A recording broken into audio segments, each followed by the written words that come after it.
ఎన్నో జెప్పాలనుకుంటా. బట్ ఈ వీడియోలో మాత్రం పక్కా ఒకటే విషయం షేర్ జేస్తా. ఏంటంటే, ఇంతకుముందు పెట్టిన వీడియోస్‌కి ఒక అమ్మాయో, అబ్బాయో నేను ఎక్కువ ఎగ్జాక్ట్‌గా జూడలేదు. బట్ ఒక మెసేజ్ అయితే వచ్చింది కామెంట్‌లో. అయితే ఏంటంటే, "అక్క నువ్వు ముగ్గు టైమ్ పాస్‌కేస్తున్నట్టున్నావు. నేను ఒక 10 టైమ్స్ చూస్తే కానీ నాకు ఈ ముగ్గు అర్థం కాలేదు" అనేసి.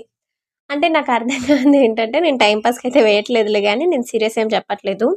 బట్ ఏంటంటే, నాకు చుక్కలు కరెక్ట్‌గా పెట్టడం రావట్లేదు. స్ట్రెయిట్‌గా అండ్ ఈక్వల్‌గా పెట్టడం రాట్లేదు.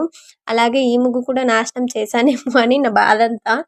నువ్వు పెట్టడంలో తప్పేం అనిపియలేదు. ఎందుకంటే, చుక్కలు కరెక్ట్ లేకపోతే ముగ్గు కూడా నీట్‌గా అనిపియదు కదా!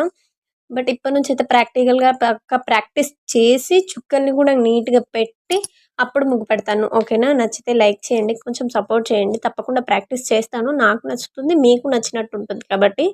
సో, చుక్కల విషయంకొచ్చేస్తే 11 చుక్కలు, ఒక వరుస ఒకటొచ్చేద్దాం.